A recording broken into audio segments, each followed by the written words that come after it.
Within only a few days, the ground is flooded with colour. More than half the world's common bluebells flower in Britain and Ireland. The peak of their display coincides with an important event in the lives of one of the woodland's bigger inhabitants.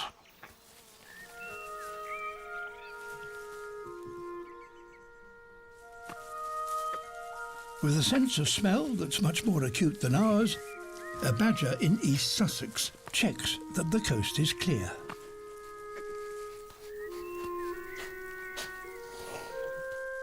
Once they're sure that it's safe, the adults allow their cubs above ground for the very first time.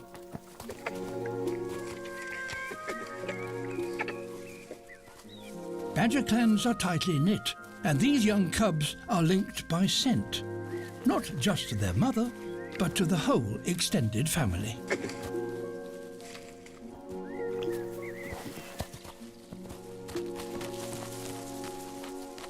Britain is home to over a quarter of Europe's badgers, and their digging and foraging has been a major factor in shaping the forest floor.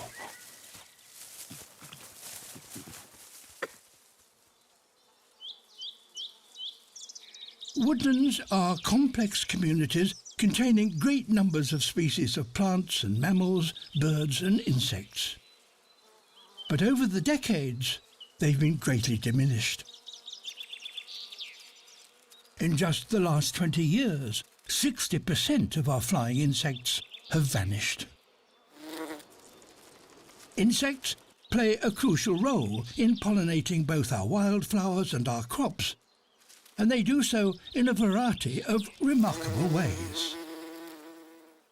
The flowers of red valerian, for instance, store their nectar at the base of their elongated blooms. So only a pollinator with very special mouthparts can drink it. The hummingbird hawkmoth has just the right equipment for the job. A long tubular proboscis.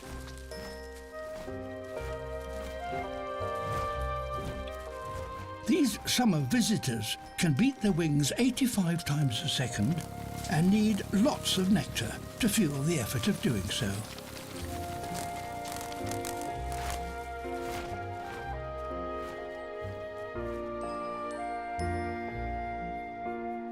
Other flowers, like bittersweet, offer a different reward.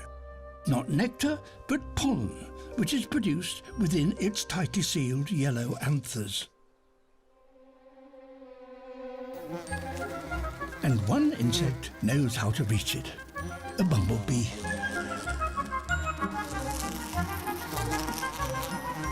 This female has developed a very clever way to get at the pollen. She vibrates her body at exactly the right frequency to make the pollen pour out.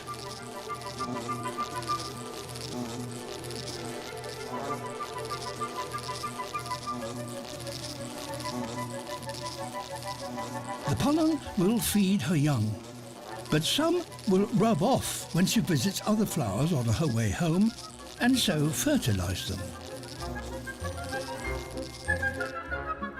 A win for both flower and bee. The robin. With snow blanketing the ground, the robin's favourite food, earthworms, are out of reach. Luckily, in this forest, help is at hand. Or rather, at snout.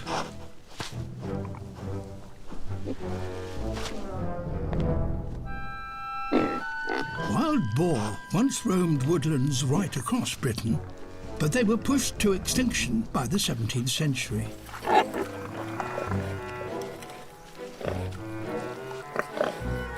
Now they're back, and although their return hasn't been welcomed by all, for this robin, they are invaluable.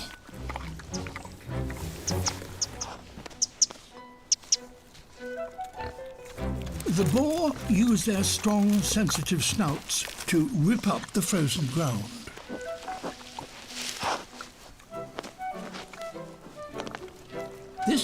exposes worms, and they are food for the robin. It's the restoration of an ancient relationship, and probably the reason why robins follow us around in the garden. For them, a human with a spade is just a pig on two legs.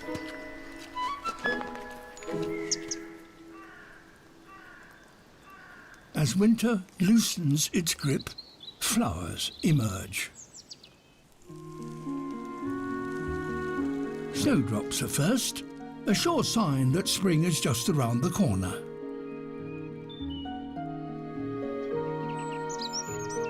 Soon, more blooms appear, each adding a little colour to the dark forest floor.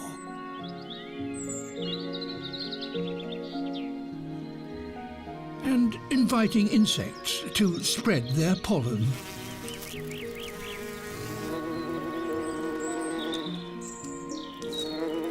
But while those on the ground take centre stage, the trees above put on a flower show that is just as dramatic.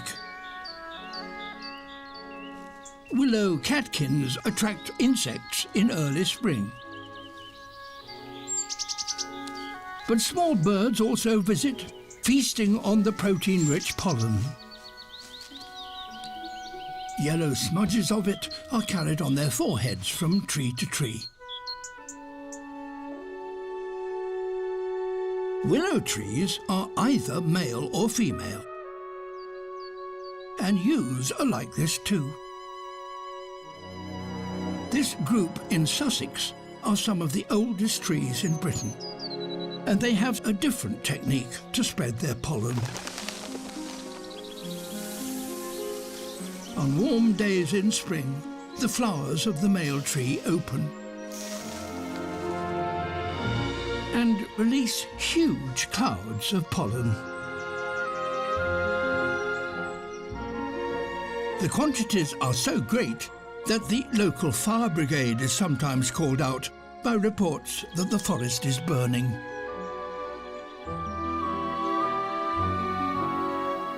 As the pollen drifts away, some of it may land on a female yew, and so fertilise it.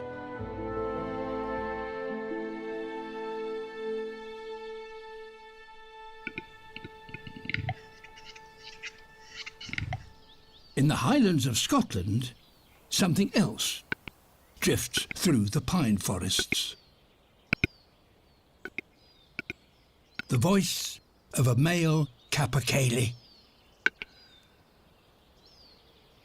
With only around 500 left in these fragmented woodlands, this is one of the rarest birds in the British Isles.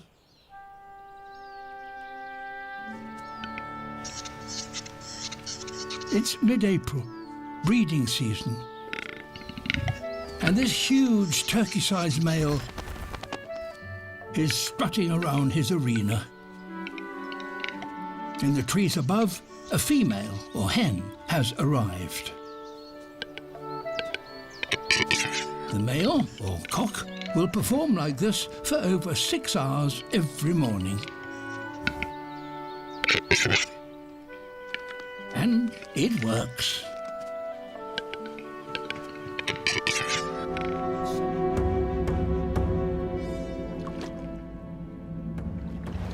Over the next few weeks, the dominant stag is so busy guarding his harem of females that he doesn't eat. And that leaves him weak. This is the opportunity the newcomer has been waiting for. The dominant stag is tired, but he has to fight once again if he is to keep his females.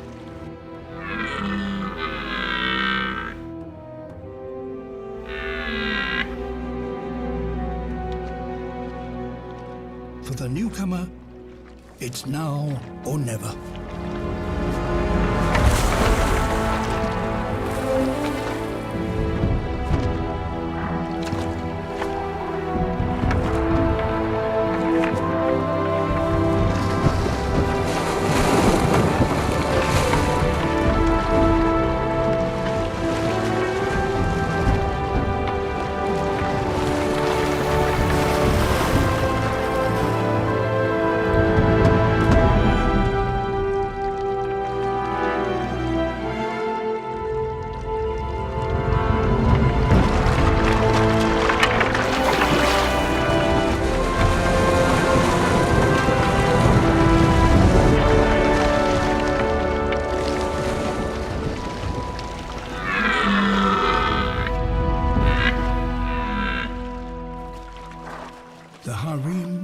taken over by the newcomer.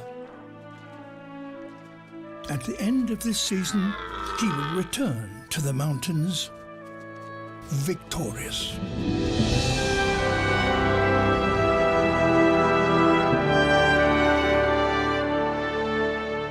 Almost all the grasslands in our isles are now managed by and for people.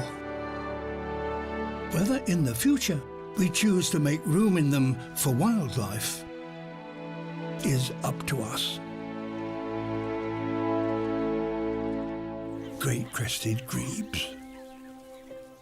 It may be early in the year, but their mating dance is already well underway.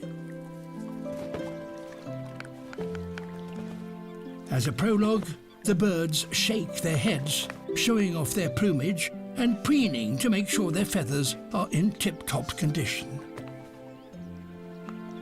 Costumes ready, Act 1 reaffirms any bonds that were made in previous years. Single birds call for a partner before adopting a posture known as the cat display. It's an invitation for a duet.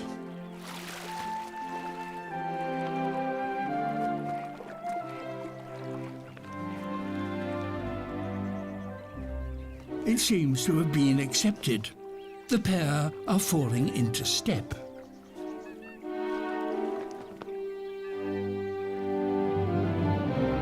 But they are interrupted by a rival.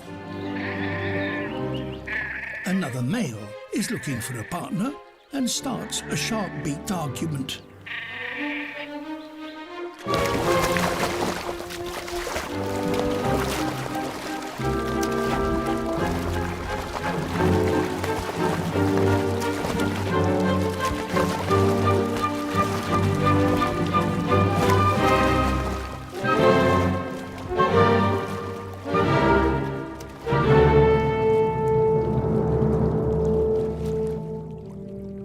But all's well that ends well. The rival is seen off, and the pair begin the final act of their duet, the weed dance.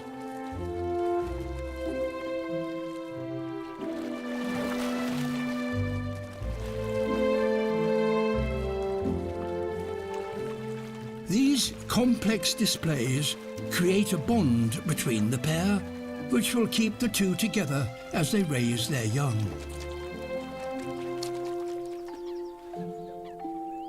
A few weeks later, and the first chick appears, shortly followed by the second.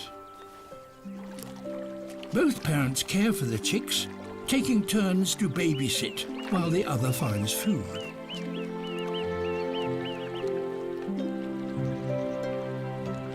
They even take feathers from their own backs and feed them to the chicks to protect tiny tummies from sharp fish bones. This extraordinary caring behaviour depends on the firm bonds that were made back in the spring. Grebes that dance together stay together. We have lost huge areas of reed beds over the years, drained for agriculture. But recent conservation efforts have shown that they can be restored remarkably quickly.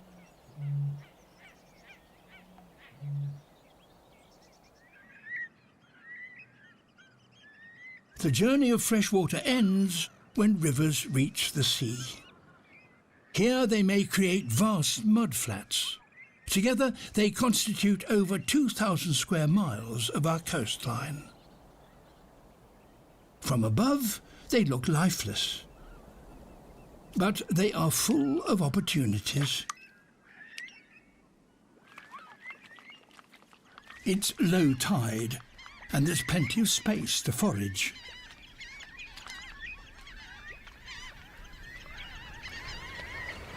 Every winter, millions of migratory birds from all over the Northern Hemisphere arrive in our estuaries to refuel.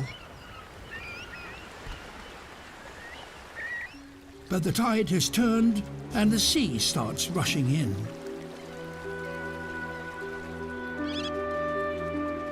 The restaurant is closing and the birds are driven from the mud. The most common birds here, not, take to the air en masse.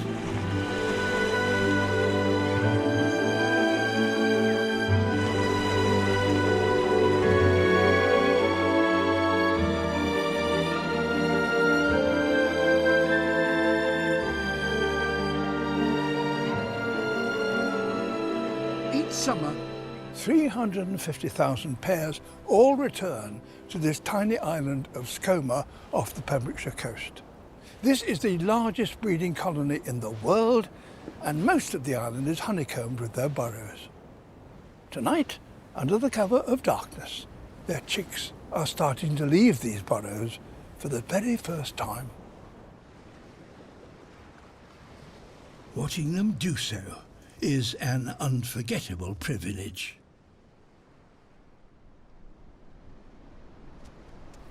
This young bird has just emerged from its nest hole, maybe for the first time. It's about to make the most important journey of its life, and it needs to get every inch of altitude before it takes off. I just see beyond me. There are more of them. 1, 2, 3, 4.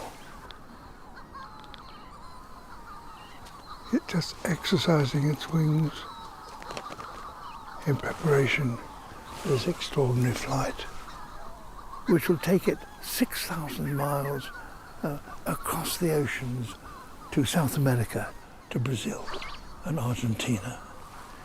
And then after some 4 years, once again, it will set out on a long oceanic journey, a further 6,000 miles back to this one small island of Skomer. Are you going to go? It's hesitating, and who can blame it? An enormous journey awaits it once it takes off from here. This is the headquarters of this astonishing species, and we are its custodians. Come along, come along, come along. Are you about to take off? Good luck. What an astonishment.